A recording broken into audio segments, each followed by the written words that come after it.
everyone, and welcome. Today, we're diving into a lively chat with the wonderful Anna Lopez. We'll be touching on a bit of everything: politics, family life, finances, and much more. So sit back, relax, and let's jump right in.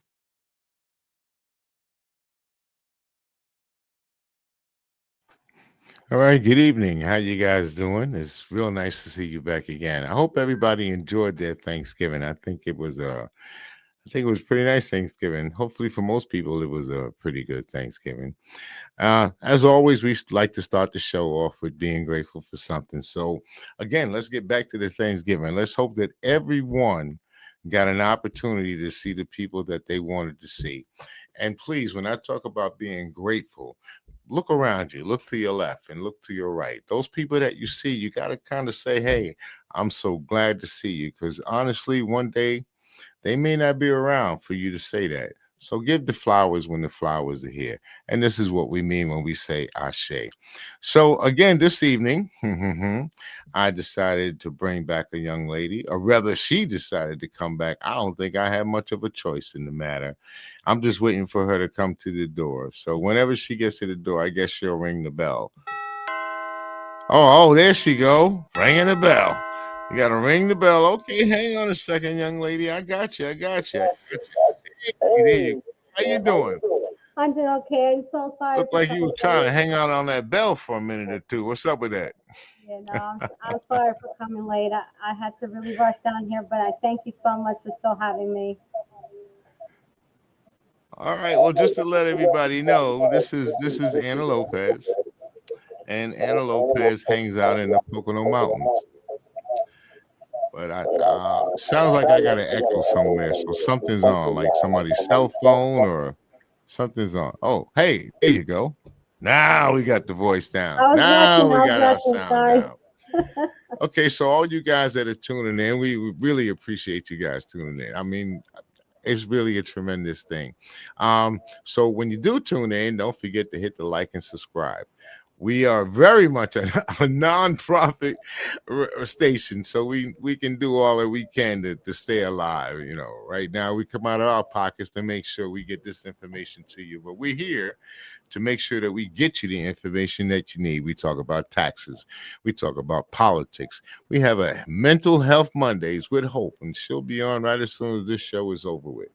So again, without further ado, which I don't think I have to keep introducing you, Miss Anna Lopez. Let's see what you got to talk about today.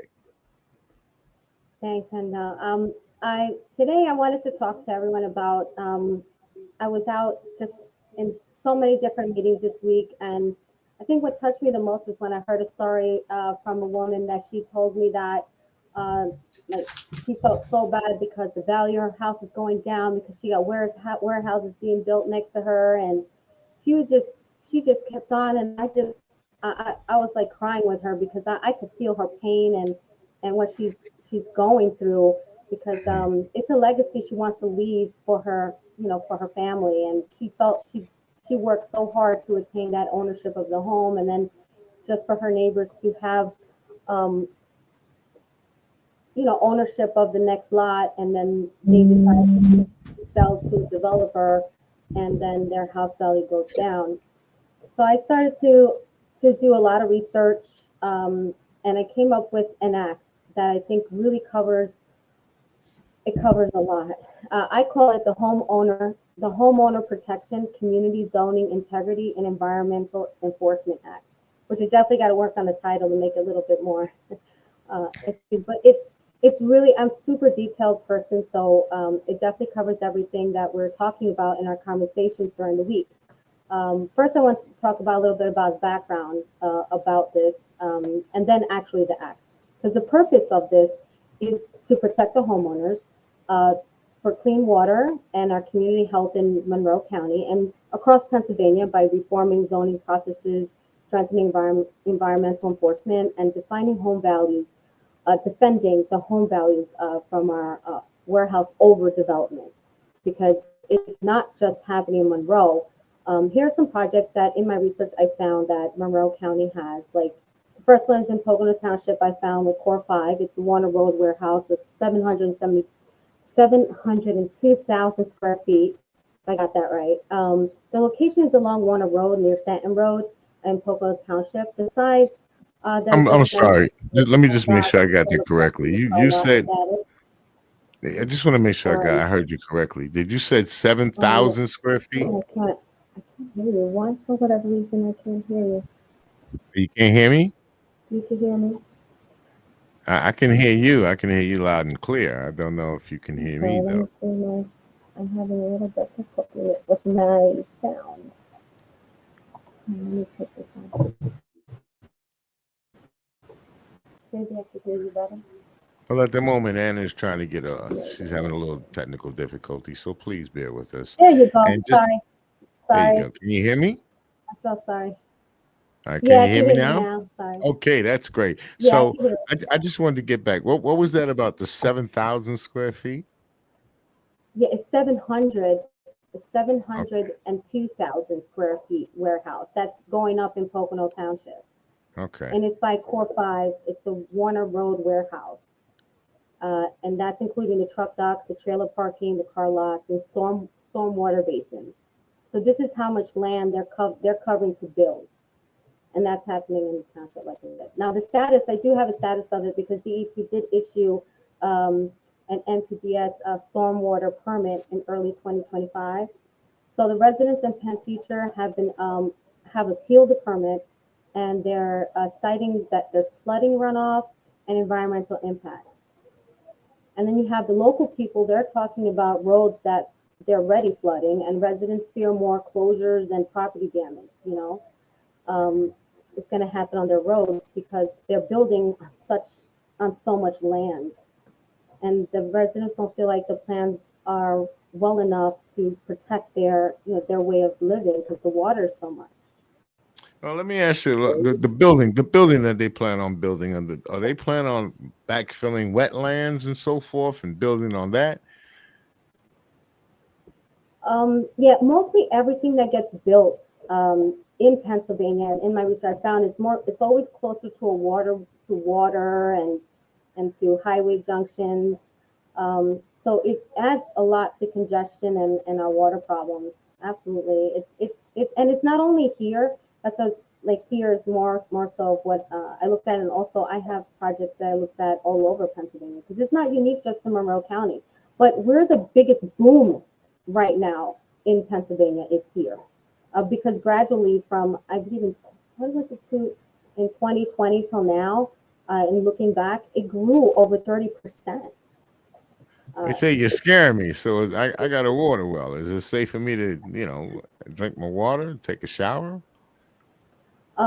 yeah, this would definitely affect that, and there aren't anyone talking about it within our elected officials. They're not really making any real solutions, and that's why I created this act that will protect all of that. Um, just because no one is thinking about it, no one's saying anything, and I'm feeling this pain, and I I just know how to do it. Like so I hope When everyone you loves my plan as I keep going through it. I'm just going through the background, and I'm sorry, totally scaring you. And I got way more that I think I would no, teach you're out doing to other well. But I people. want to ask you about this app. Now, you said the app is here to protect you, or is it here to inform you about maybe things that you should do? So, like I said, I got a water well, so I'm not really on the city line water or anything like that. So what may affect them may not affect me, but I need to understand ways of how I can protect myself. Now, I mean, the legal way is nice because that's really good. That'll stop people from, or the larger corporations, let's say, from polluting the water, because that's where a Right. lot of it comes from is the pollution that goes into the water, right? So that has to be done legislatively. Now, for me, as a general, I'm just a regular homeowner. I'm not into the legalities, but I do have a water well.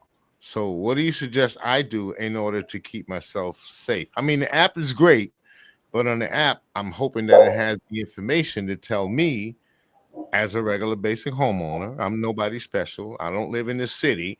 I don't live in a city environment or urban environment. I live out here in the country. What do I do to keep myself safe? That's what I want to know about. Yeah. Well, This act really covers, it gives power, like the attorney general, to be able to act a lot faster to protect our homeowners when they do have those issues. Because right now you don't have a venue to go to, or anyone has the power to, okay, this company, because of their work, it's destroying my, my livelihood. It's destroying my home, it's flooding my home.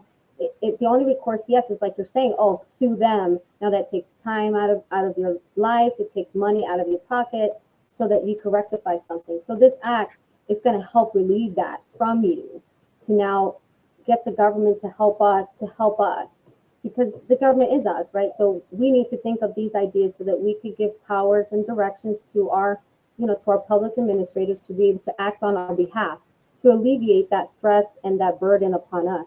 So that's what one part of this act suggests that as I go through it, you'll see I would like the Attorney General to have more power on that oversight and that, that the fines and things like that to help support and pay for those, you know, the time that it's going to take in court. Instead of coming out of our pocket, it's going to come out of the corporation's pocket who made the problem in the first place. Hmm. So the corporations created the problems. They're leaving it Yeah. up to us to solve the problems.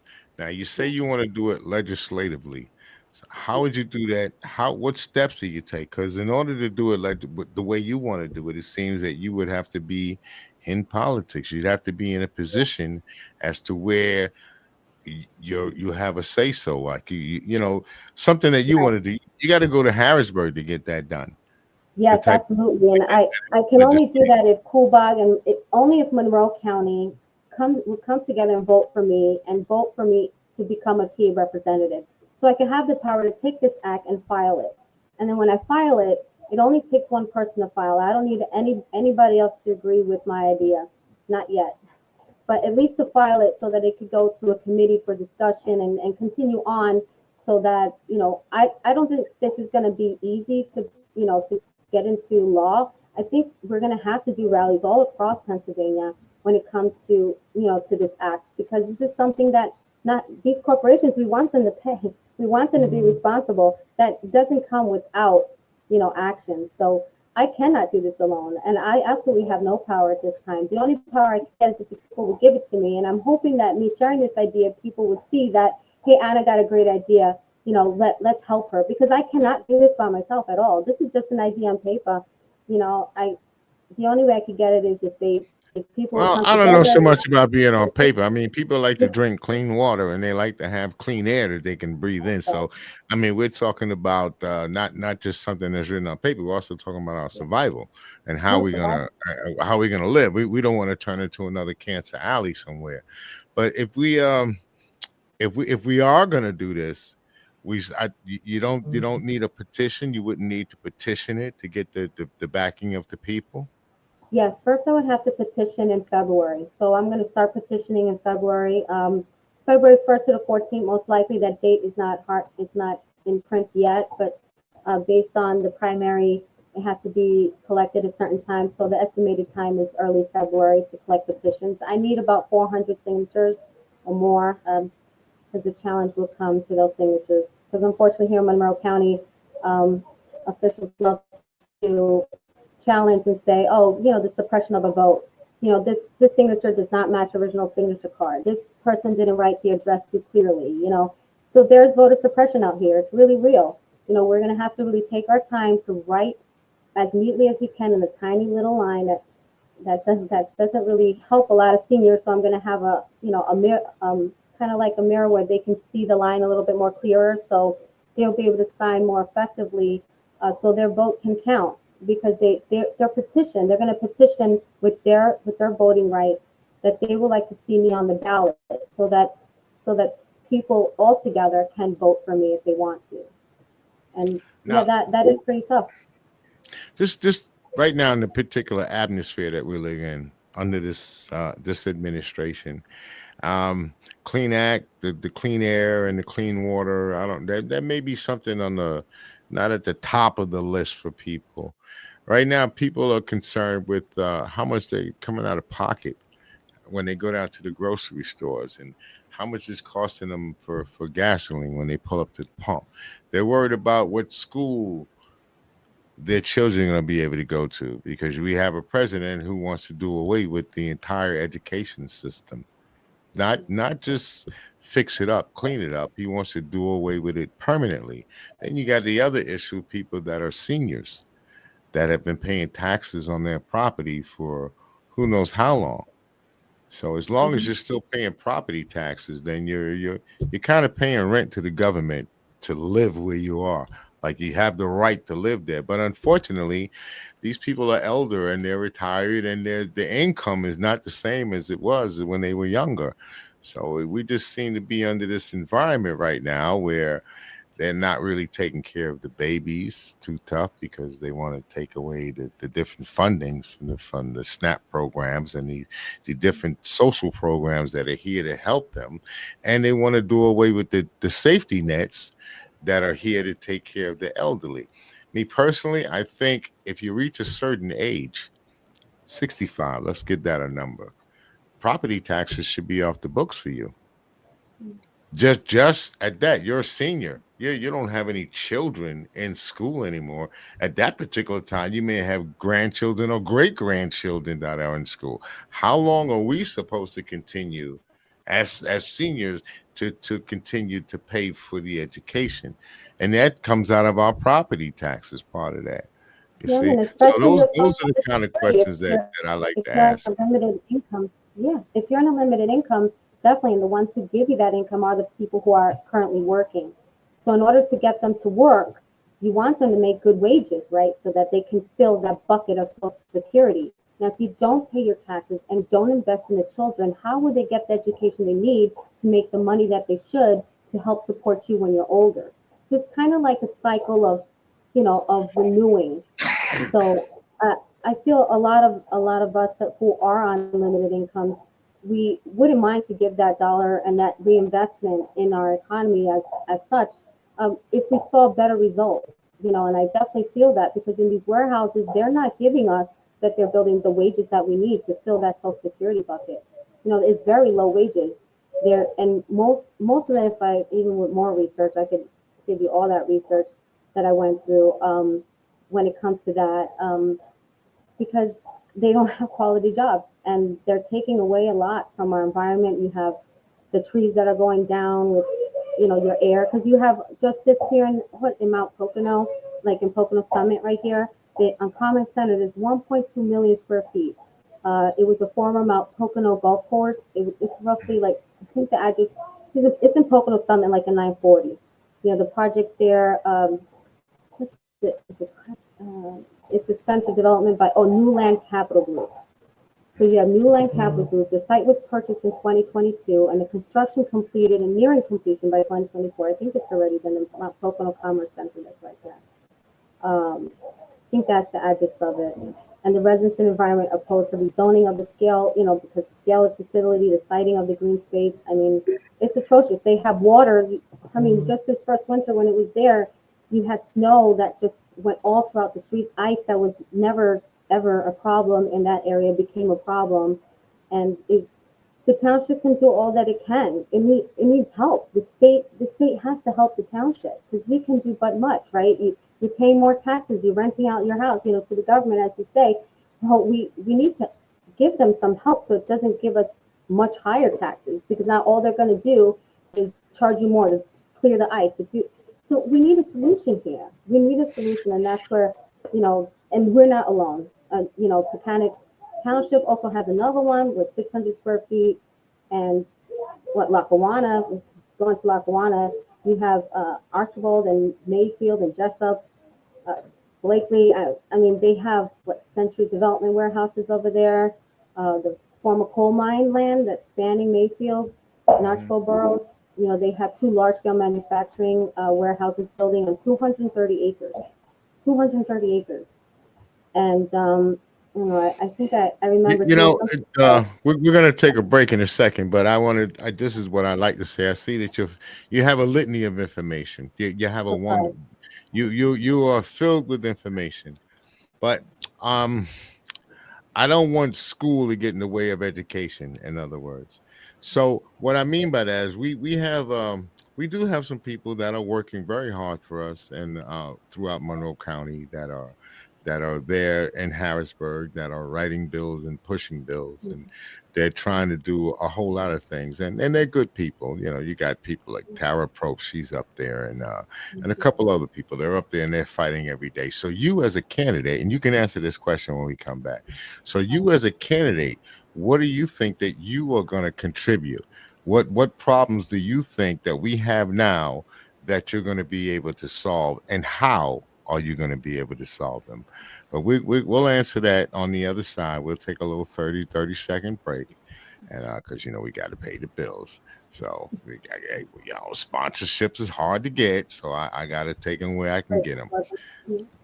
Yeah, I'm trying to look for it. It's terrible. I'm Today's one of them days for me. You know, it's just one of those days. But we'll be back in 30 seconds. So sit back, relax, and thank you guys for tuning in.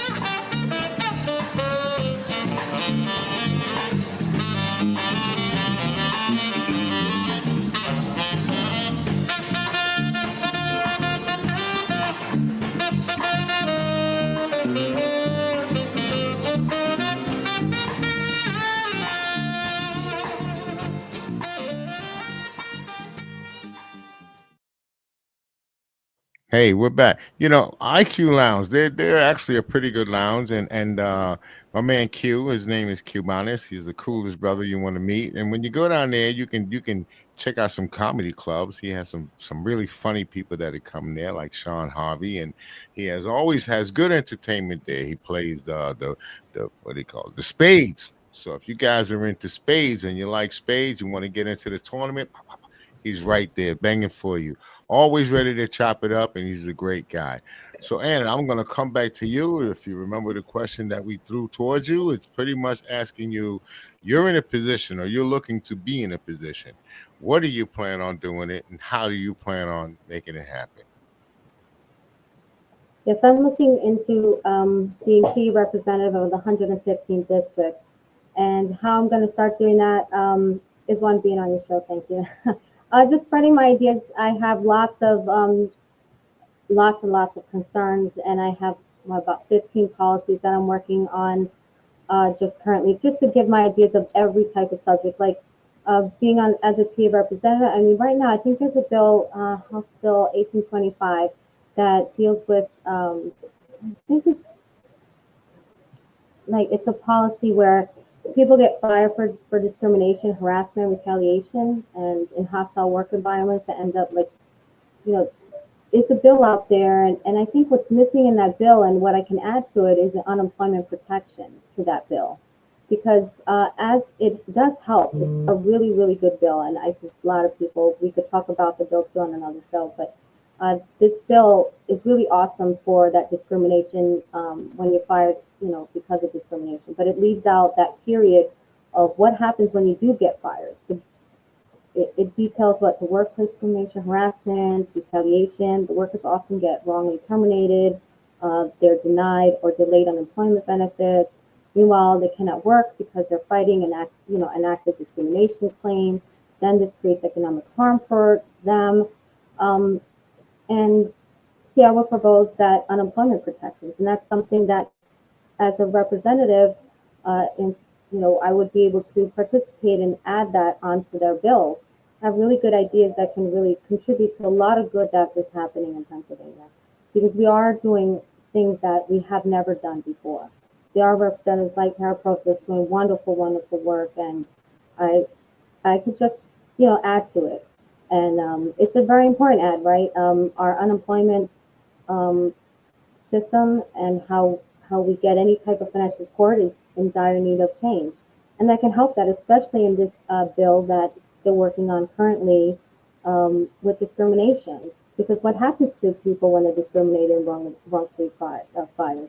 Yeah, we need the protections, as the bill is saying, from the government to help, but at the same time, because it does make a huge change where now the employer has to prove that they didn't discriminate, which is wonderful.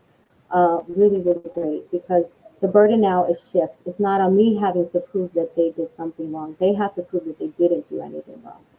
And so that's a wonderful, wonderful shift. I'm so, so grateful for that. Like, so grateful when it comes to discrimination in Pennsylvania. But what is missing, like I said, is unemployment. So that when they could get benefits once they're unemployed, and it has to be, approved, quicker. And other states are doing it that way. I mean, it won't be something new to the United States to do. I mean, New York does it. California, Washington State, Minnesota, they're all doing this already. But it would guarantee unemployment eligibility. That's something you're hit with discrimination. You don't get that within your unemployment benefit. So I didn't mean to hit you with such a hard question. I know no, it came up that way because I do realize, and I guess it just kind of fell on me that I do realize that you're looking to be a candidate in a particular district, and that right, yeah, means and I'm not. you don't have any control over the whole So I picture. guess I'm I mean asking that like, includes Monroe County. You can only talk about the one district that you plan to do things in. So what district is that? yeah, it's Monroe County. It's 115th districts. But what's happening here in Monroe County, and what I do as a representative from Monroe County, will affect all of Pennsylvania. So, as a representative of the 115th, it's not only my responsibility to help, my voters first, but we're all in the same boat. We all have pretty much kind of the same problems. So, my town would help the state of Pennsylvania by electing me into office. So I could be able to present these type of ideas like the Protection Act, that I believe that is desperately needed within, to be even discussed. So you're saying that Monroe Because County is a our leader? warehouse, Is that what Monroe County is a yeah. leader, and as Monroe County goes, Pennsylvania goes? It's something like that. Well, I believe that we're very bold here in Monroe County, and we really do lead. I would have to say I'm sorry. I guess Pocono Mountain School District. I'm a school board director in Pocono Mountain, and we have absolutely led in Pennsylvania. We have done so much work. While I've been elected on that seat, that's been ahead of the times. So we are leading, and it's great for the country, for the state. We go cross country to do our professional development as school board directors. And when we're in sessions, we're constantly giving advice and sharing our information on what we've done. And we had an AI policy for our kids way before, the AI was a thing, and our whole thing with AI and how we screened the kids' work, to detect AI, usage, and that stuff that we've led. We have led that. Just in ourselves, we've done it to do the best that we can for our kids, but then other people needed it, so other people followed what we were doing, and that's what made us leaders. We were just doing the best that we can, and it came out great. Yeah. So with the AI, since you brought that up, what protections? I mean, I've seen so many things now online where the young guys or the young people, they're able to take, let's say, a young girl and parade her around with no clothes on due to AI and send it to their buddies and stuff like that. There's a court case about that. So what measures are in place so that you can put in place to kind of safeguard the children? Well, the safeguarding that we do have for the kids in Pocono Mountain is more with their work for plagiarism and making sure that we're teaching them and they're learning. So we had just had a school board meeting. I think it was our last school board meeting that we went all through our cyber charters, our cyber school that we have in Pocono Mountain. We were just going over the whole details of how we do that. How do we protect them? Because they're in cyber school, right? So if they're going to take a test, they got to take it in a particular program. And then if they switch the screen as they're doing it, then it detects, hey, you're switching the screen. Where are you going? To try to, if they're trying to get answers for the test. So it's more to safety guard for the children to make sure that they're learning and we're teaching. Hmm. Yeah, I'm from a time you just take the cell phone. Take the cell phone from the kids, put them in the box. They're right here in the front. I truly believe that that's the way to go. Is because to me personally, I think cell phones have become a hindrance. Some people may say, "Well, we use it for emergency purposes in case we need to call," or what did we do before we had cell phones and we had emergencies? How'd you get in contact with the parents, or so forth and so on? I mean, these things were done, and we didn't need a cell phone to have to do it. But with the cell phone is a mini computer. It's right there in your hand, and these young people are very good with this stuff. They know their way around these cell phones like oof. They're really good with it, so they can do things behind your back, and you probably wouldn't even know about it. You know, they cheat right there in front of you. You wouldn't know about it. Yeah, you run into those cases. I'm sure the teachers do. We haven't had any major things that come up to the board that we need to, that we need to work with. So the teachers do a really good job in helping the kids and managing the classroom well. I think I guess you'll make a pretty good candidate. I don't know too many of them, but the ones that have met, some of them are good, some of them are not. The one thing I do notice about most of them is that once the campaigning is over with, once Yeah. they get into office, then the story changes. All the things that they talked about, they were going to do this and they were going to do that. X, Y, and Z, and then when they get there, the lobbyist comes in and they actually do nothing but collect another dollar. There's another paycheck, and we Yeah. end up in the same boat that we're in. I mean, I've been complaining about property taxes, and I don't know for since I've pretty much been here. I think it's unfair, and everyone I complain to, every politician I've talked to, and they've all said that, yeah, we're going to do something about it. And then this has been Democrats and Republicans. 'Cause personally, I don't really care about the Democrats or I don't care about the Republicans. What I care mostly about is the policies that are going to be laid down and how they're going to affect me. So local policy, local politics, that's what I'm mostly interested in. So, local politics, the people that are going to make those kind of decisions, let's say like, I don't know, Josh Shapiro and who else? Aaron Davis. These kind of people. Even your senator like Rosemary Brown. You have these different people in there. John Fetterman. These are the people that are supposed to help us to be, better, to live a better life. But paying these property taxes, they are not helping anybody that's in my age group. They're not. Yeah, You got you got you I got have a lot, like, I definitely feel what you're saying. That's why everything that I do and I say, I publicize it. Like, I have tons that I have to release because I love things in writing and to show you that I'm going to work. Like, there's not, I'm going to put these and it's going to be in format that it's just ready to hand in. Like, day one, they're like, Hannah, I'm going to have like 25 different things and I'm handing in that day because we don't have time to waste. We need day one, you need to be able to start your job, and this is what the campaign is all about for me. I want to have everything in writing. I've given out so many policies that acts that I've created to show that I'm really serious. I'm just not going to get into office and not do anything or wait for the lobbyists to come. Now, I'm my own lobbyist, but I have lots of activism experience and things that I love to do, and it's just hearing these stories that like hurt you. It should hurt you, and if you have a heart to do something, to do something about it and to sit down and really think and work through it.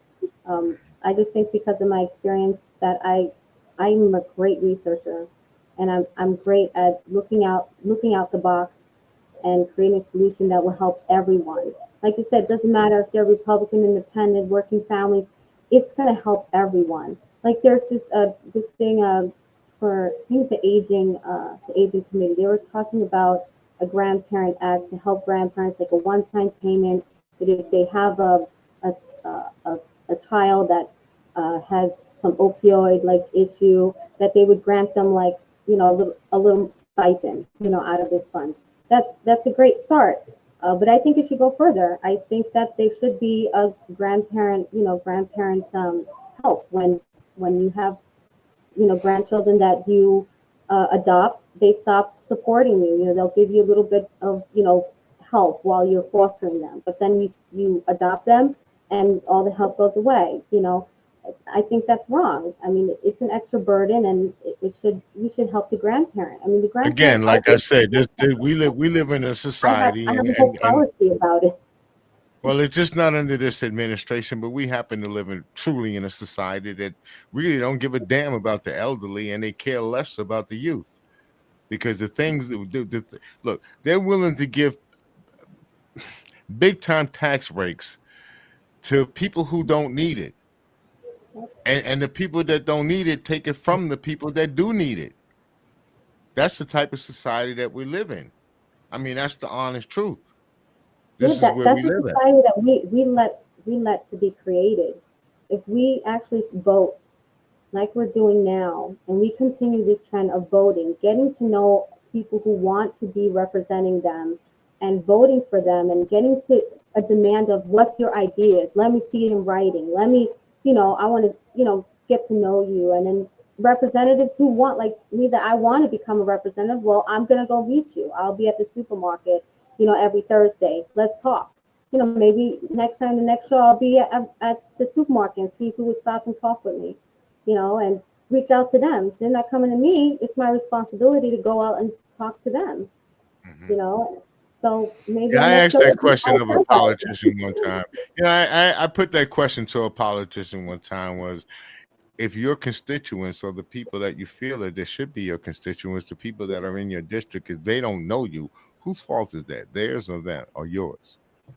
To me Yeah, personally, I think it's your fault. And I use an example, like I said, Tara Probst. I mean, she can walk anywhere, man, and people know her. I don't know her. Why? Because she's everywhere. Everywhere I've ever been that I've had to do any type of extended work than doing this, any photography, she's been at every event. Not only at the event, she's also members. And she's not like she just became a member so that she can join an organization so she can get their votes. She's always been members of these different organizations, always made contributions. So a person like her, I'm good to go with. If you can be anything like that you can make those type of contributions, then I think you'll be a good politician. Honestly, I think you'll be great at it. You'll be honest about what you do, honest about what you say. Don't lie to the people. And yeah, I always say, not I always say, but I got an opportunity to hang out with a guy named Joe Madison. Used to listen to him every day on the radio. And one of the things that he would say is, put it where the ghost can get it. In other words, when you speak to people, speak to them where they can understand what the hell you're talking about. Because the average person, you start speaking legality and legislation, that goes in one ear and out the other. Most of the average people are not scholars. So they want you to put it where they can understand it. Put it where the ghost can get it. You understand? Talk to people where they are, not above them. Because remember, as a candidate, or if you become a politician, you work for the people. The people don't work for you. Unfortunately, we live in an administration where people think that they're kings and so forth, and that they got subjects that work for them. They forget that they're politicians. They forget that they are Of servants of the service. people, They're okay? of service. They're of Of service. all of the people. Yeah. So on that note, we're gonna cut it short. We're getting close to that 5:30 mark. We got we got the mental health Mondays with Hope. Oh, You know, she has to come in, and she's got to put people on there and let everybody know what how to be safe with the mental health. So again, I'm gonna let you say goodbye, and because I'm gonna blow you up here on the screen, I'm gonna let you say goodbye, and please let people know where they can find you, where they want to see you again. Let them know where they can see you again, what time and where. Okay, all right. here you go, and don't forget to say goodbye. Okay. Well, Pennsylvania, I appreciate all of you, even beyond Pennsylvania, listening to me today. I did want to leave you with, you can find me on Facebook. Mostly it's Anna Lopez for PA 114.